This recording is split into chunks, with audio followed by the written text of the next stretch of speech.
You have entered an area of the mind that stretches beyond reality, into a dimension where all things become possible. Just imagine if, when, where, what, how much have you got? If you've got it together, if so, how often? Which do you choose? The hard or soft option? You're probably wondering why. How? Well, this part of the mind is located within the matrix itself. And I need your help with something. So journey with me into the Dark Zone. Good evening, good afternoon, good morning, depending on which of the 24/25 time zones you are listening to this show from. And welcome back to WCAK 1124 AM on your dial. I am your host, Sal Rock. Welcome back to the Dark Zone. Sit with me for the next 60 minutes within the matrix of the mind. Tonight we were going to have open lines, and I want you to bring everything that you have. I don't want any fake stories. I don't want any made-up stories. I only want the truth of what has happened or you have seen. Ghost stories, time travel, paranormal of any sort. Let's get to the bottom of it. But first, let's enjoy a message from our sponsors. Sometimes you feel like a nut, sometimes you don't. Almond Joy's got nuts, Mounds don't. Almond Joy's got real milk chocolate, coconut and munchy nuts too. Mounds got deep dark chocolate and chewy coconut. Ooh. Sometimes you feel like a nut, sometimes you don't. Peter Paul, Almond Joy's got nuts, Peter Paul, Mounds don't. Because sometimes you feel like a nut, sometimes you don't.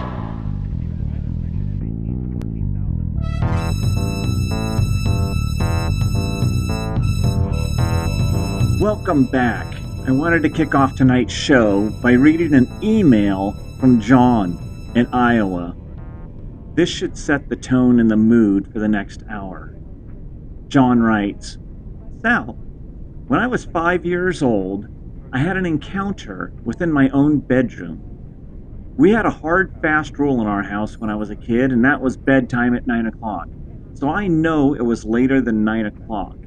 As I lay there in my bed in the darkness, I just couldn't fall asleep that evening. I lay there looking at the ceiling. As my eyes adjusted to the darkness, I could actually see pretty good. As I lay there, it started to get colder and colder.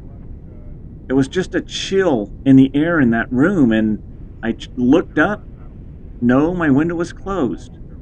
But the chill just kept getting colder. I pulled all of my blankets on top of me, trying to stay warm.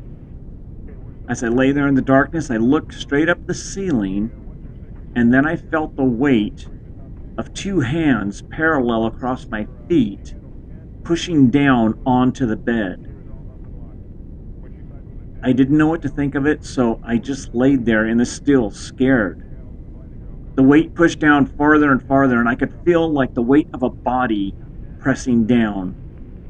I finally looked down to my feet, and there at the end of the bed stood a black creature. No more than 3, maybe 3.5 feet tall. It almost looked like a smoke. It was a moving black. I can't really describe anything other than that with it. But what scared me the most when I looked down was the piercing red eyes that were staring back at me. I was frozen with terror. As quickly as it appeared, it disappeared. I didn't know what to think of it at that time. So now fast forward. I'm 31 years old. Some 26 years later, life had been grand. Nothing had ever happened. That was a one-time thing that happened to me. I lay in my bed. Completely different house. A new house. A house that I own now. In my bedroom. I lay there alone in the dark. And I start feeling that chill again. It gets colder and colder, and then I felt that same presence and the weight parallel my feet again. And it all came back to me. And in an instant, I was completely mortified. I looked down, and there again stood that black creature with those piercing red eyes, leaning down over my feet, holding me again. And once again, it disappeared as quick as it appeared. Make of it what you will. I don't know what to think of it. I never saw it in my life other than those 2 times. That's John in Iowa. Wildcard line, you're on the air. Hello, Sal? Is that you? It is Sal. Who is this that we are speaking to, and where are you located? This is Bianca, and I'm calling you from Denver, Colorado, which is where we live now. I wanted to tell you about a story that happened to my husband and myself when we bought an old Victorian house on the outskirts of Memphis, Tennessee. Now, Bianca, are you calling me from a cell phone? Because it sure sounds like a cell phone. I am calling from a cell phone. Our home line services are now gone. They deteriorated, and it was too much money to put it back in, so the cell phone is all that we have now. Okay, well, I'm going to allow it. It's enough to hear clearly, so let's get on with it. Tell me about your encounter. Well, my husband and I bought a Victorian house on the outskirts of Nashville, and that was our dream. We wanted to have this Victorian house for our family, for our future, as a family house, our forever house. And it was just a typical, beautiful Victorian. It sat on its own plot. It had a beautiful land around it, beautiful landscaping that was just needed to be maintained. And the house needed some restoration. It was very livable. So my husband and I were there. My husband, by the way, is John. John and I were there about 4 months into this restoration when one night we were having tea sitting down in the first floor, and it started to get drafty. And John said, I better check and make sure before we turn in for the night that the windows are shut, because there's a cold draft coming in from somewhere. So I gathered up the teacups and headed to the kitchen to clean up, and John made his way down to the basement.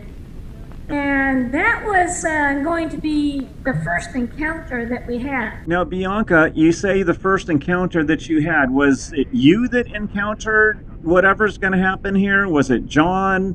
Where was it within the house? No, it was John that had this encounter, and it took place down in the basement. Okay, Bianca, is John there with you? Yes, he's just over in the other room right now. Okay, can you go over to the other room, and if he doesn't mind, put him on the phone. I would like to get the rest of the story from his words, since the encounter happened with him. Is that going to be okay? Oh, sure. He's listening to us on the radio. I'll go over there. I'll give him the phone. Just give me a minute to get over there. Okay, while we're waiting for Bianca to get over to John, and let's get him situated on the phone, we're going to take a quick break from one of our sponsors, and then we'll pick up the story and see what just happened. There's one beer that stands out among the hundreds of beers that look alike in their brown and green bottles. That's Miller High Life in its clear, clean bottle. Because Miller makes it right, every glass of Miller High Life is always refreshing, satisfying, and really deep down good. Ask the man for Miller. For well over 115 years, it's been called the champagne of beers.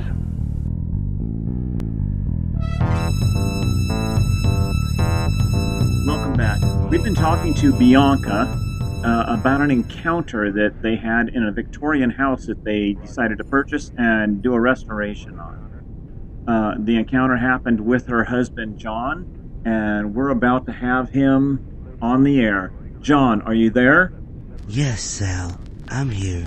How are you this evening? I'm doing fantastic, John. Now, you were headed down to the basement to go find a draft.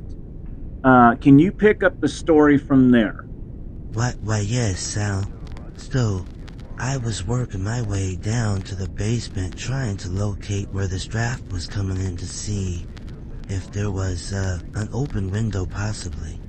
Now, this is an old Victorian house, you know, so the electricity's not really all completely up to date and there's no real lights down in the basement.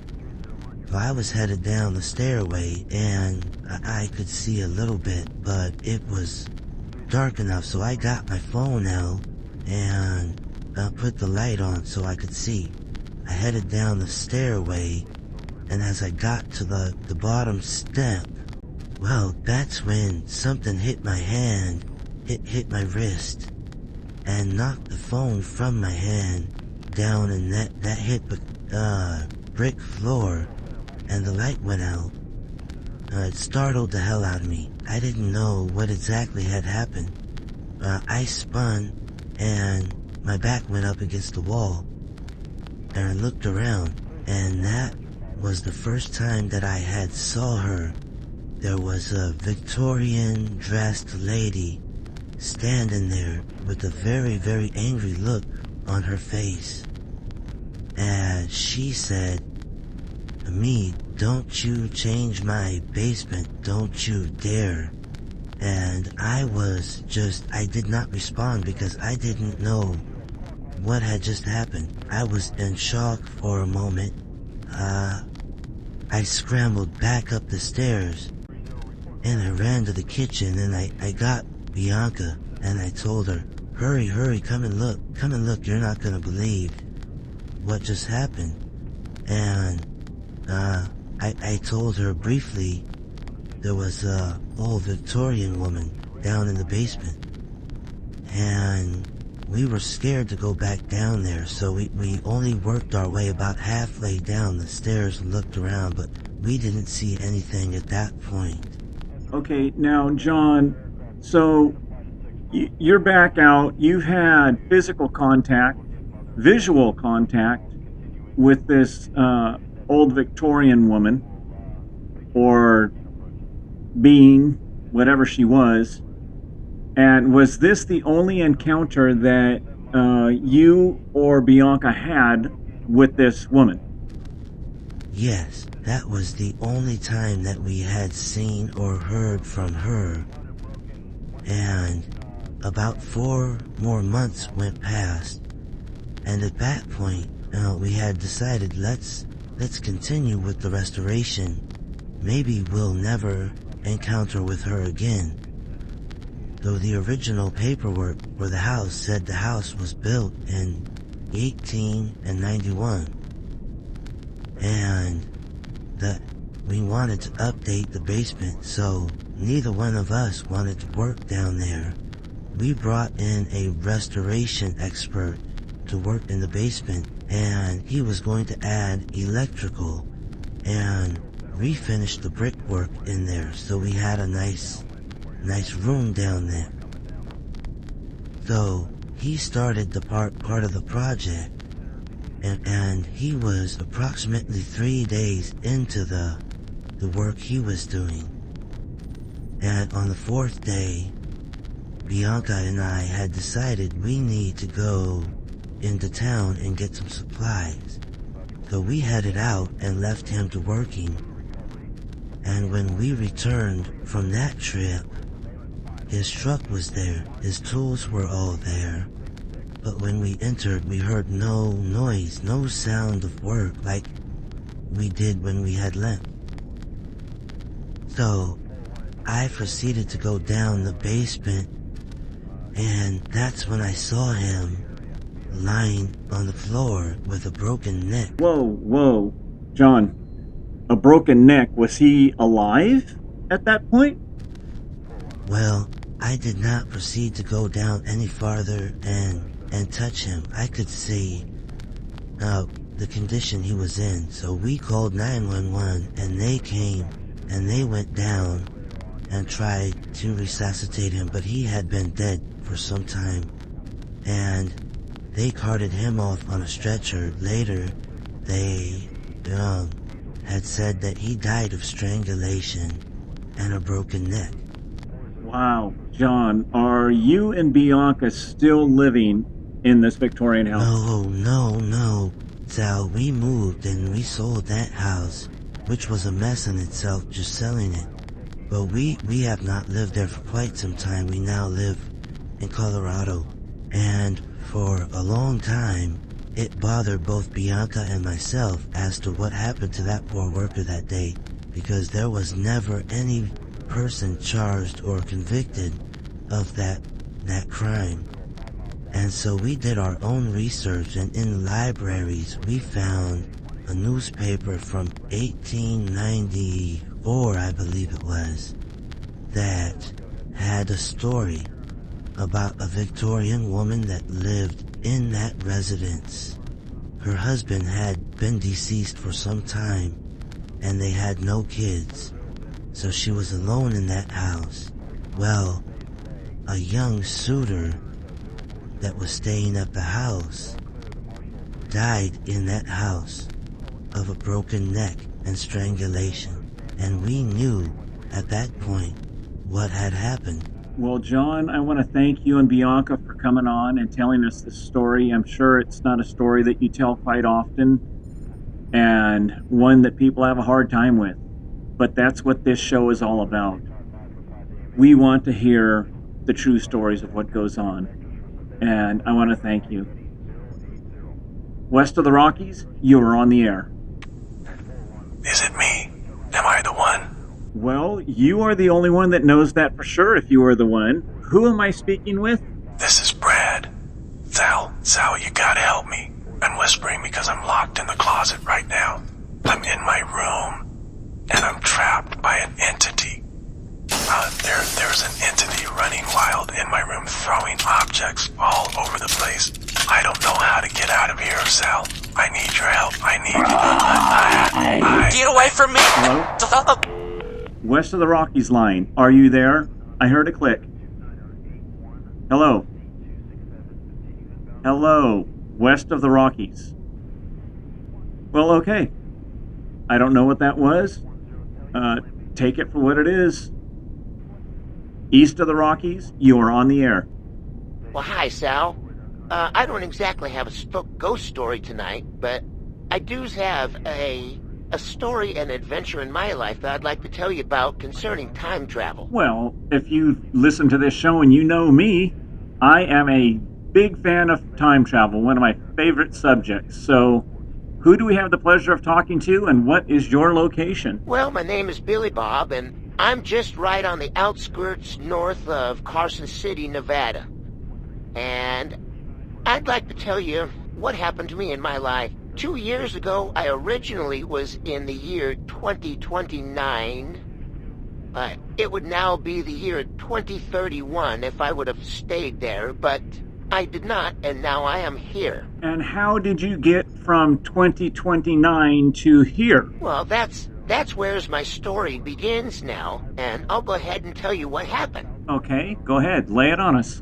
Well, I used to be a plumber, and I used to occasionally stop by a bar on a Friday night on my way home after work, and that's exactly what I was doing that Friday night. So I pulled into my local watering hole that I like and went in to have 1 to 2 beers, just relax and start my weekend.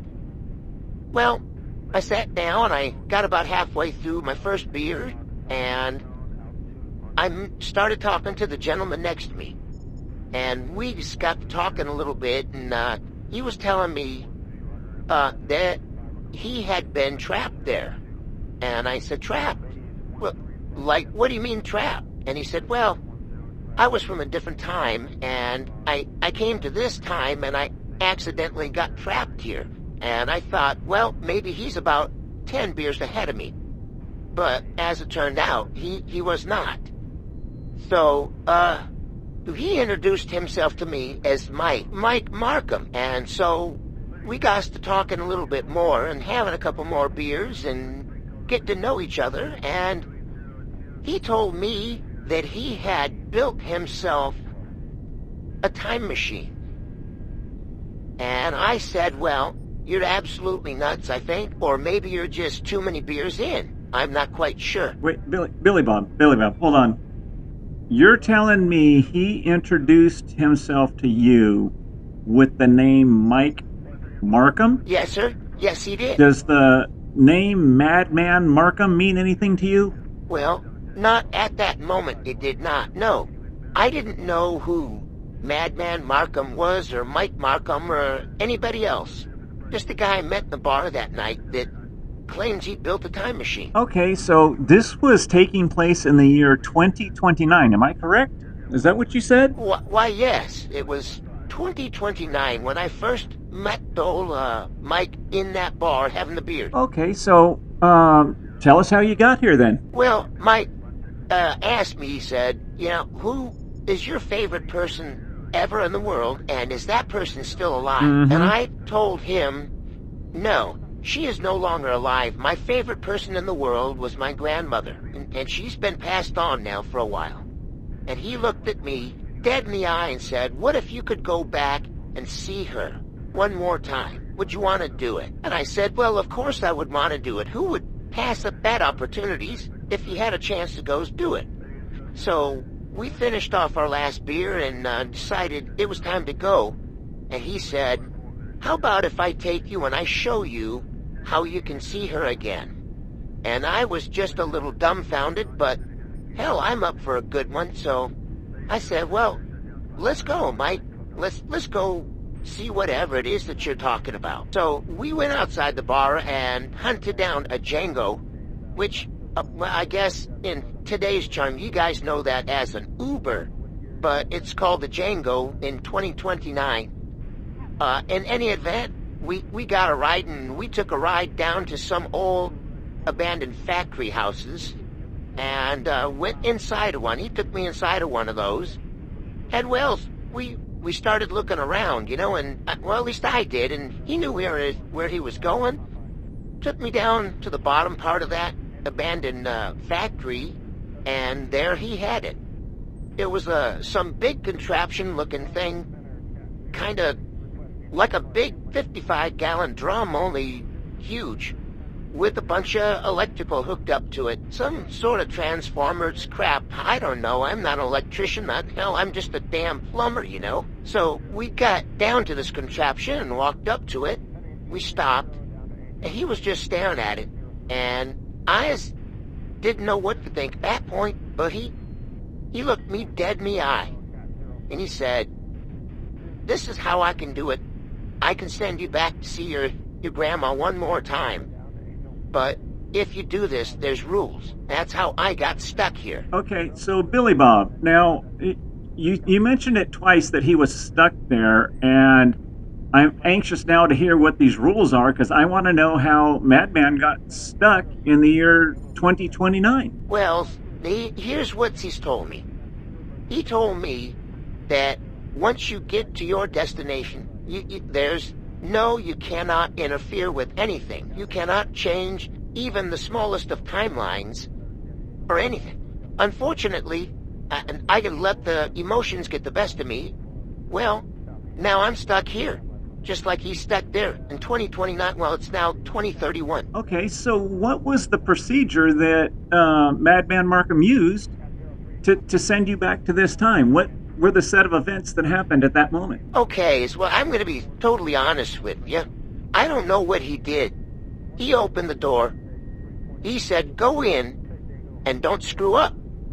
And just close your eyes, and when you open them, you're going to be, well, in a different time. And you better know where you're at. So, I went in, he closed the door. I closed my eyes, remember, a loud bang. Sounded like a shotgun times 20 times. Then I woke up in this time here. And I exited the door, and I was in this time. Well, BillyBob, I have to tell you, this is one of the most fascinating stories I have ever heard. So I'm anxious to hear the end of this. Tell me what happened. So when I exited the factory building that we went into, I was in the same spot. It looked a little bit different. There was some graffiti missing that I noticed on the way in that was not there. But I knew where I was at. I was in the same city. So, I went ahead and tried to make my way to a place to sleep because it was late that night. And then I remembered the date. And the date was just, the next day was the day that my grandmother had died.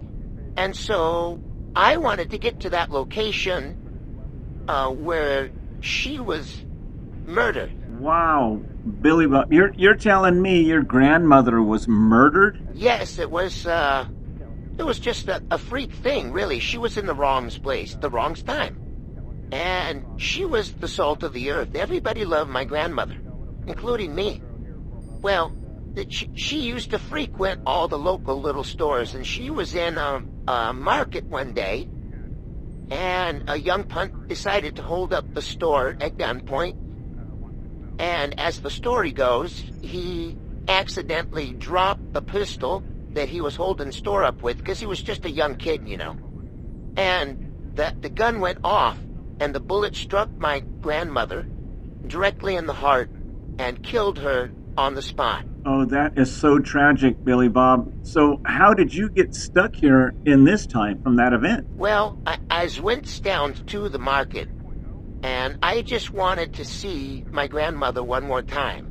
I wasn't trying to interfere with anything, and I wanted to go back to my timeline in 2029, but I put on a hat and a coat, stuff, and I went into the market, and I saw my grandmother enter the market before me.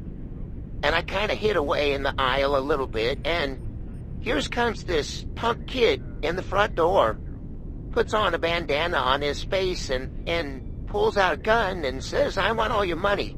And so the deli man was cooperating, the store was cooperating. My grandma was just standing there, in disbelief, it looked like. And the kid started getting nervous, and somebody came in the front door, the bell rang, and he got startled, dropped the gun, and I was close enough, and when I saw him get startled, I started to jump in between, because I couldn't just watch my grandmother get shot. So I jumped in between, the gun hit the ground and went off, and the bullet hit me in the pinky and took off my pinky fingertip, and it deflected the bullet. But the bullet did not strike my grandmother straight in the heart and kill her. But it did strike her right below the ear and instantly kill her anyway. But that little bit of timeline change was enough to keep me stuck here in this time. Okay, so BillyBob, what happened? I mean, your fingertips gone. I'm assuming you're bleeding. The chaos is ensuing. What happened at that point? Well, I just grabbed a handkerchief and I wrapped up my finger, shot hold the blood in. And I made my way out of there. I didn't want to be seen or asked questions or who was I or show ID, and I made my way out of there quickly. The pug kid ran out the door right in front of me. I ran out, and I immediately went back to the factory area where the machine was, because I thought, well, hell, that's the only way I'm getting out of here. And no, when I entered that factory, it was empty, but it was completely empty. And that time machine was gone. So I just infiltrated myself into this society and been stuck here ever since. Well, BillyBob, we're coming up on the bottom of the hour right now, and we need to take one break from our sponsor. Can you hold for a couple of minutes? I have a couple more questions to ask you here. I sure as will. I'll be right here.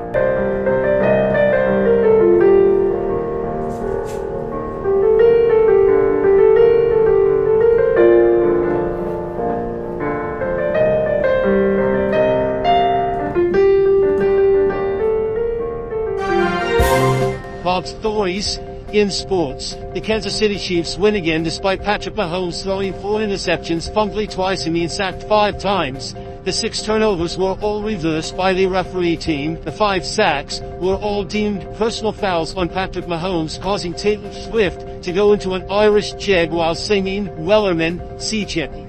In the weather, Global warming has been deemed the culprit, the Los Angeles fires, despite the fact that the same area burned under the same conditions back in the 1961 Bel Air fire some 64 years ago. World News: Joe Biden is expected to receive the Nobel Peace Prize for the issuing of over 8,000 criminal pardons, giving them a chance to continue their work on the American public.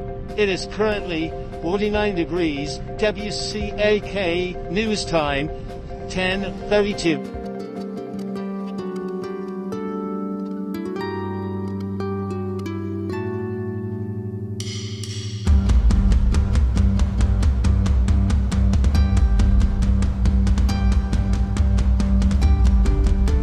Welcome back. This is your host, Sal Rock.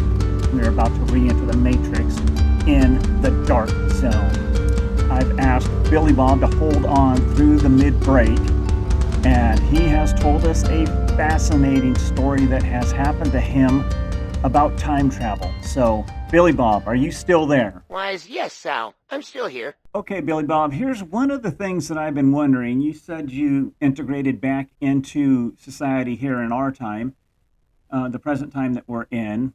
And how did you do that? Because financially, it takes money to live. And how did you do that? Well, that Friday night when I met up with the Mike there at the bar, I had just come from the bank.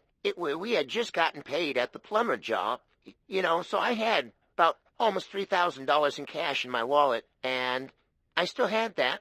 Once I started running on the loose here, and I used my knowledge of some sporting events that had already happened to place some decent wagers, and that has allowed me to live quite comfortably and get settled back in. Well, that is fascinating. I'm not going to ask you what those wagers were. Well, but yeah, I that's not the only crazy thing that's happens to me.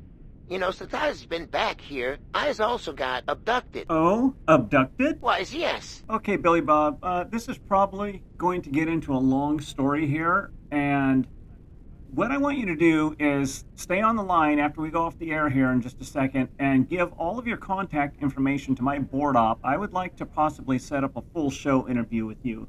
What do you think? Well, all right. So I'll hang on the line here, and we'll do that. Well, that is a fascinating tale of time travel. One of the more fascinating ones I have heard, and I've been doing this show for a long time. But that's why we do this show. And that's why we like to enter the dark zone and come into the matrix of the mind so that we can get down to the brass tacks of what's gone on in normal people's lives that are just, they seem fantastical. Well, during the break, I received an email from Samantha in Boston. Samantha writes, Sal, my mother and I moved to Boston when I was 15 years old. We lived in an old brick house that was built in the early 1900s. One evening, I was sitting up in my room with the door shut doing my homework. I heard my mother call from downstairs kitchen area saying, Sam, dinner's ready. Come on down. I jumped to my feet and I walked towards the stairway. Before I could make my first steps down the stairs, someone grabbed me from behind, putting their hand over my mouth tightly so I couldn't make a sound. They pulled me into the laundry room and said, shh. It was my real mother. She was shaking and slowly leaned forward and whispered into my ear, don't go down there. I heard the voice also. That's not me. My mother and I were scared to go downstairs until daylight the next morning. When we entered the kitchen, the entire table was set for 3 people. Not just the 2 of us that lived there.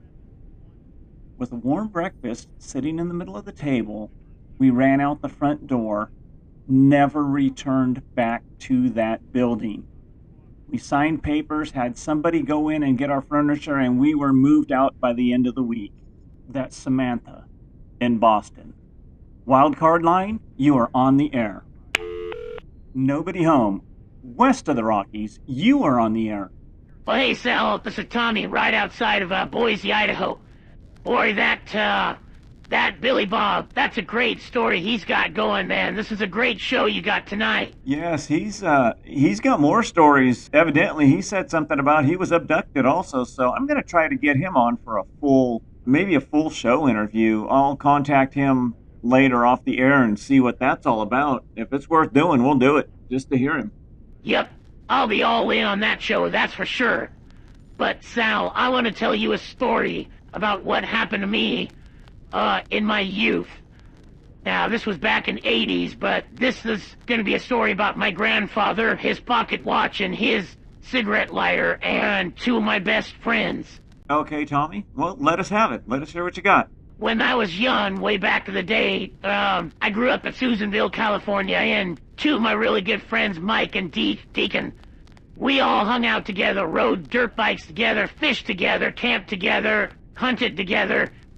And as we got older, we got jobs, but we still snuck all those fun things in on the weekends. And one day, we were planning a trip to go up to Walker Lake. And it's called something else different now, but just right on the other side of Westwood up there. We were going to go pull the boat up and do some fishing up there and probably camp overnight and just try to enjoy ourselves. Sounds all pretty innocent to me. Well, it was at the time we were planning it, but let me give you some background on what happened and the details of this story. Now, my grandfather, he had passed away about a year prior to this event that happened. Now, when he passed away, he left me his golden cigarette lighter with his initials engraved in it and his pocket watch. That's what I got from my grandpa. Now, back in my youth, I was a heavy smoker back when I was, 18 to 20 years old. If you can't tell by my voice now, in my 60s. Now, we were planning this trip on a Saturday coming up for the weekend. And it was a Friday morning. We were all getting ready. We had hooked up the boat, and we were ready to rock and roll that next day on Saturday morning. Now, the weird thing that happened that day is that pocket watch that I got from my grandpa, it had never failed me. It's always been it was a good quality watch. And that watch stopped at 10:12 Friday morning. It just stopped. It was a perpetual watch, so there was nothing to check. It's not like there was a battery in it. So what I decided was I'll just put that watch to the side, and I'll have that looked at by a watch repairman, sometime during the next week. So I dropped the lighter in my robe pocket, went in deciding to brush my teeth, because I knew damn well I was going to have me a smoke sometime right after that. I went in, I started to brush my teeth, and I got myself a mouthful of toothpaste going, and the light bulb above the mirror flickered a couple of times and went out. And I was left standing there in the pitch dark with a mouthful of toothpaste and a toothbrush in my hand. So I reached into my pocket and I grabbed the lighter. When I sparked the lighter, this is when my life changed. When I sparked that lighter that day, looking at me in the reflection of that mirror was not myself. It was my grandfather. And he looked at me and he said, "Boy," he always called me boy. He said, "Boy, do not go on that fishing trip. Do not do it, and tell your friends, Mike and Deke, not to do it. Don't go on that trip. I'm telling you right now, don't do it." Wow, so this is the reflection of your grandfather in the mirror. Now, I've always believed that mirrors are portals to, through the veil. I always believe that, and it's kind of like the Stephen King calls them the thinnies. I believe that mirrors are portals like thinnies, like he suggests. But, so go ahead, what happened at that point? Well, right then, the lighter went out. The flame went out, and I was, again, back in the darkness for an instant, and I restruck that lighter 3 times. I remember 3 times for some reason. I don't know why, but I struck it 3 times, and it relit, and when it relit, it was me standing in the mirror. My grandpapa, he was gone. So that really scared me. That really freaked me out. And I thought, well, we might not want to go on this trip. We should not go on it. So we were supposed to leave at 8 o'clock the next morning. I met them over there at Deke's house, because Deke had the boat. So we met at Deke's house, and I was there at 7 o'clock. And they were both there. And I told them, I said, we should not go on this trip, guys. We should not do this because let me tell you what happened. my grandfather came to me. I had some sort of vision, and he told me, he warned me not to go on this trip and not to let you two go on this trip, to cancel the whole trip. We shouldn't go. And as I suspected, they looked at me like I was high on the ganja. Now, I did everything that I could do that morning to talk Mike and Deke out of going on this trip. And I was too scared to go. I did not go, and I went back home. Well, they thought about it, and I guess they decided to go ahead and go. At 1 o'clock that afternoon, I got a phone call from Deacon's dad telling me that on the way up there, the boat trailer blew a tire, jackknifed the truck, flipped it over into a ravine, and both Mike and Deacon were killed that day. And he told me that that accident happened, according to the highway patrol, at 10:12. Which was coincidentally the same time that the watch stopped. So, Tommy, you're really telling me that your grandfather came back in that mirror that night, or he contacted you through the portal of the mirror and saved your life? He sure did, and to this day, Sal, I still wear the watch, and I never got it fixed. That watch right now still says 10:12. Well, Tommy, I thank you for that. I again, always have believed that mirrors are a portal. I believe they've been used as portals for thousands of years since mirrors have been invented. Have you ever looked and watched a cat look into a mirror and they look as if they're looking into outer space? I also believe that cats can look through the veil and that they see things that us humans cannot see. They just stare off into space sometimes and you wonder what they're looking at. And when you see them looking into a mirror, they're looking into the depth of the other side of the veil. Okay, let's see. Line 1, you are on the air. Well, it's about time. I'm not going to listen to your program anymore. You insult me. No, JC. We don't do you on this program. What are you, at a rave? No. Who is this? You know damn well who this is, JC, and I told you don't ever call this show again. Well, what? How dare you? How dare me? Okay. Dare this. Line 2, you are on the air. Well, hi, Sal. This is Julia. I'm calling you from Detroit, Michigan. Well, hi, Julia, and welcome to the Matrix of the Mind. What do you have for us this evening? Well, let me start with when I was a little girl, I was estranged from my father. I never knew who my father was. I was about 3 years old when he decided to leave, and I never met him. So, fast forward, I grew up, and I got married and had my own children. And as little boys do, or I guess little children do, I shouldn't say little boy. As little children do, often they have their imaginary friends. And my son was no different. He had his imaginary friend when he was, about 5 years old. So, what went on at that point was we used to catch him in his room, or late at night, or it could be even in the afternoon, up in his room, talking to his imaginary friend. And we would ask him, who is your imaginary friend you're talking to? And he would tell us, he's not imaginary, he's my friend. And he calls himself the man in the box. The man in the box? Now, that's an interesting name for an imaginary friend. I've never heard that one before. Well, that was the only name we could ever get out of him, and we didn't want to push it. He was 5 years old at the time, and we didn't want him to draw farther away or anything like that. We just went with it. A lot of kids have imaginary friends. So we used to have family gatherings every now and again to go. My mother had passed already. And like I said, I didn't know my father, so we would have that family get-togethers to go visit my mother's plot at the cemetery. And we would take the kids. I would go with my sister, sometimes with my husband if he was available, and the kids. So we would go there, and the kids, of course, they're not interested in what's going on. They're little, and they don't understand why we're really there, so they're off playing in the grass. And my son, I used to find him when we were ready to leave down by the same plot every time, which I just found very interesting. I don't know why he went to that area every time, At least I didn't know at that time. I found out later. So now some 10 years or so passed, and I get a phone call from my sister one day telling me, you won't believe this, it's the strangest thing. I have found out who our father is, and I even have some pictures of them.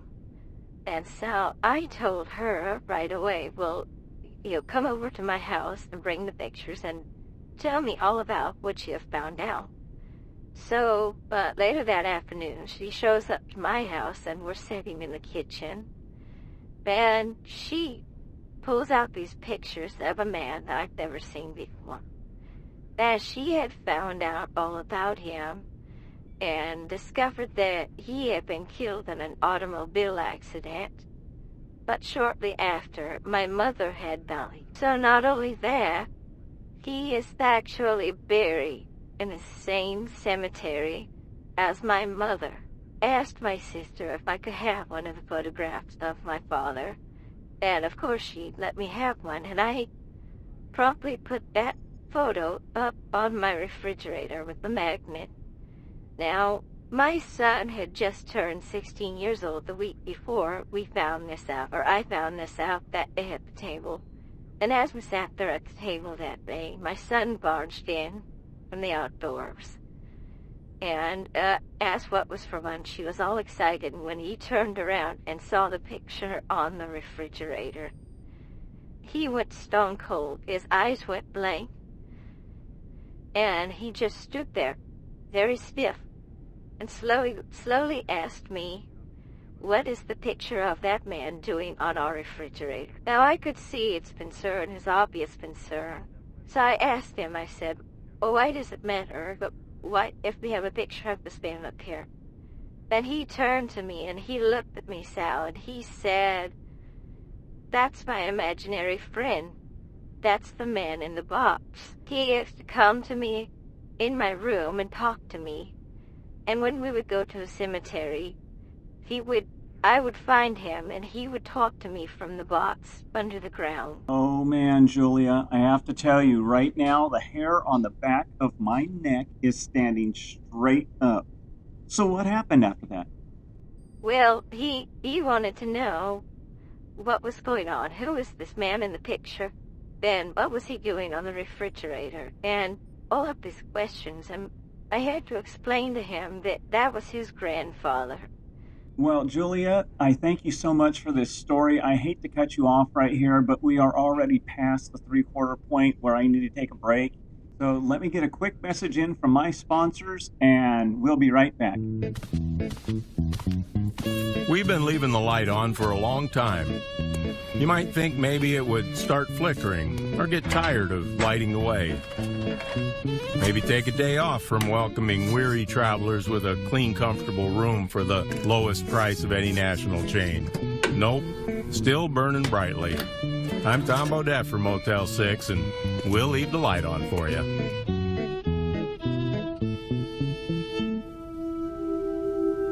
Hello, darkness, my old friend.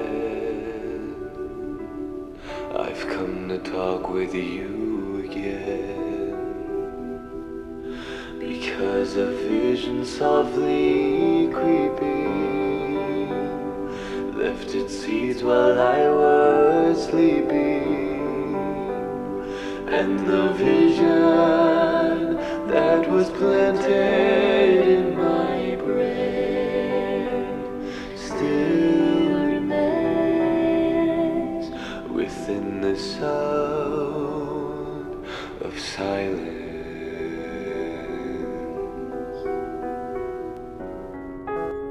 Well, welcome back to WCAK 1124 AM on your dial. This is Sal Rock, your host of the Dark Zone. What a night it's been. Well, I have to tell you this. If when I go to the cemetery, somebody starts talking to me from a box in the ground, I am out of their exit stage left faster than you could ever imagine. Oh, what a great story. Toll-free line, you are on the air. Well, hey, Sal, this is Teddy from Phoenix, Arizona. How you doing tonight? Man, you got a great show going tonight. This is a good listen. Well, indeed, this is just another typical night here in the Matrix of the Mind, here in the Dark Zone. What do you got for us? Well, you see, I worked for many, many years as a maintenance guy down in the morgue, in a small town way up in Montana, out in the middle of nowhere, really. Well, it was just a small town. I was a maintenance guy there. Really, I was a janitor, if you want to call it what it is. But I need to tell you about a story that happened to me, and it involves a good friend of mine also.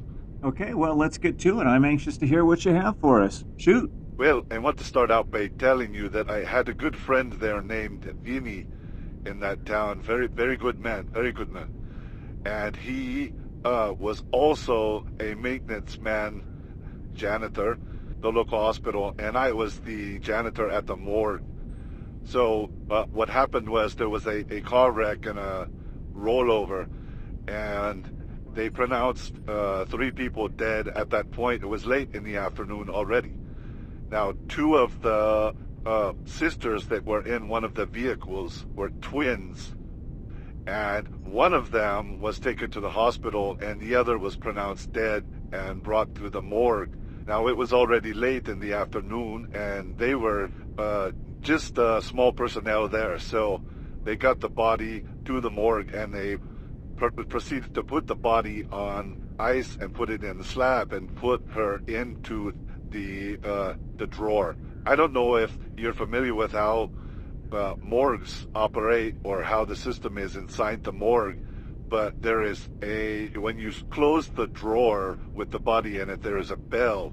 Oh, I'm very familiar with that. That bell is there, so just in case there's somebody wakes up and they're not fully dead, they can ring that bell and get out of there. So go ahead, tell us what happened. Okay, well, at that point, they had put the body into the drawer and closed the drawer, and they left. And they were going to look at that the next following morning. And so I proceeded to do my job, and I cleaned up. I got everything ready for the next morning. And then I was there maybe 45 more minutes. And as I was closing the door and locking the door behind me to leave for the evening, I could have swore I heard the bell ring, a bell. Now, I did not know if it was a bell or not. And to be honest with you, I was a little bit scared to go in and look. And so I did not look. I just heard the bell ring one time. And then I proceeded to go home at that point. Well, I gotta tell you, if I heard the bell, it would have scared the crap out of me. Go ahead. Well, yeah, Sal, and I wasn't even the 100% sure that I did hear the bell. So I just locked up and I continued to go home. And on the way, I ran into Vinny by the restaurant. So we went in and we sat down and had some dinner together. We're both singles, so we sat down and had some dinner together. And he asked me, did the bodies come in? I know there was the car wreck because we had the other people there at the hospital. And we had the one girl that was a twin.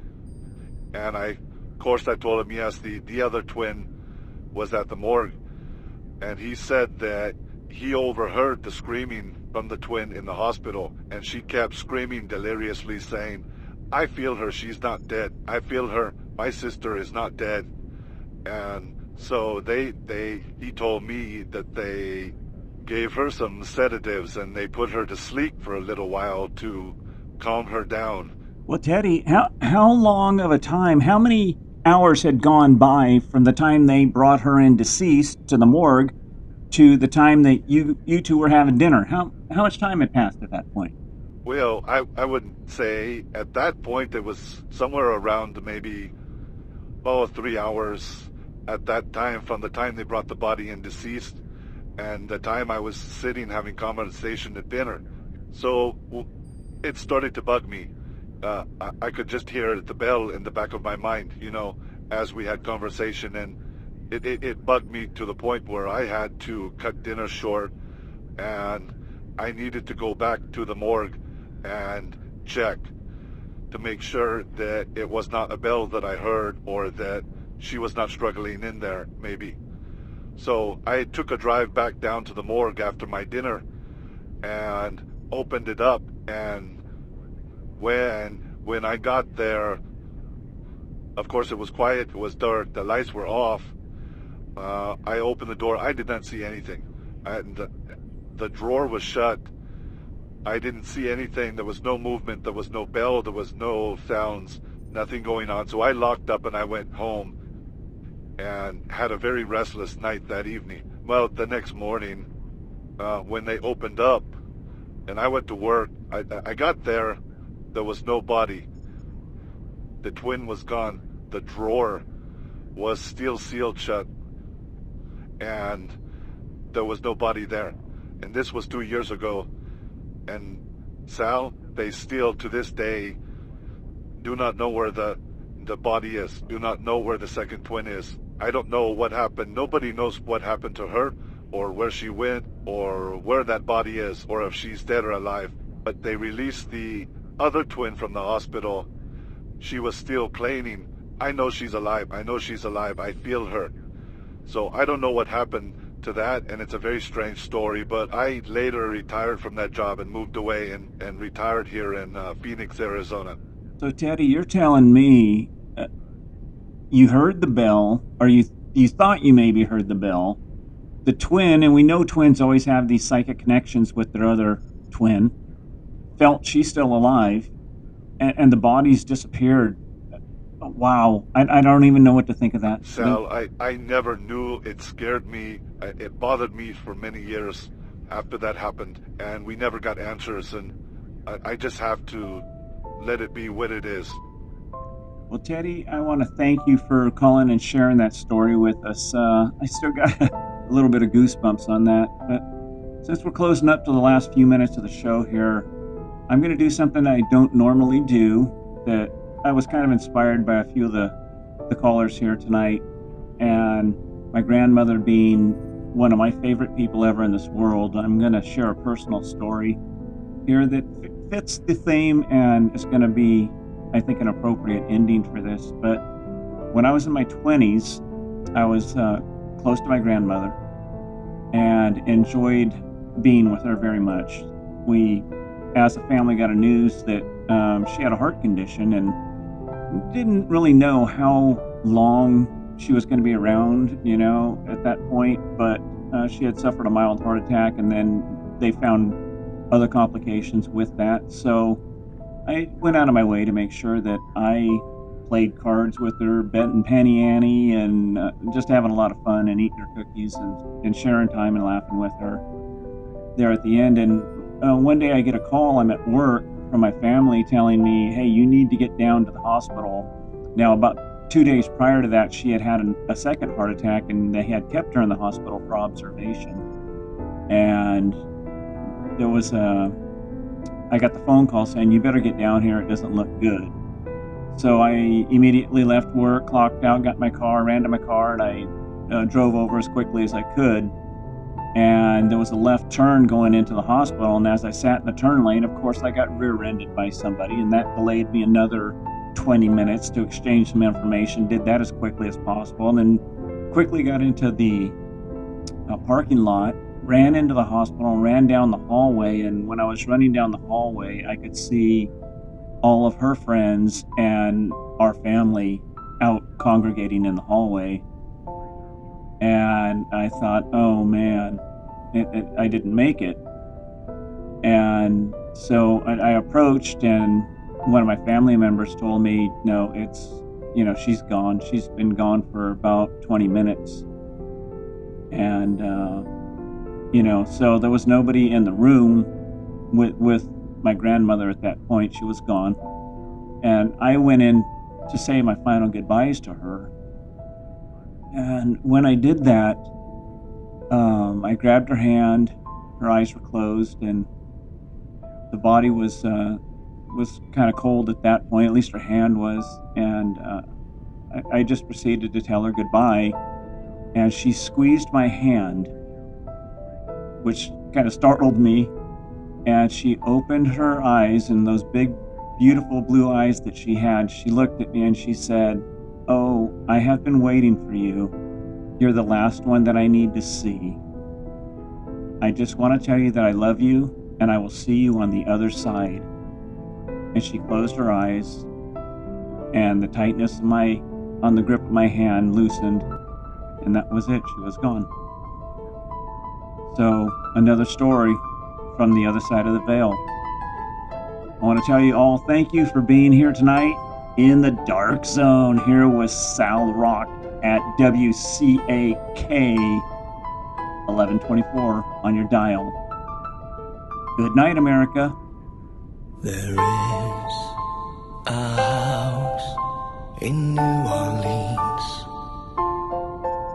They call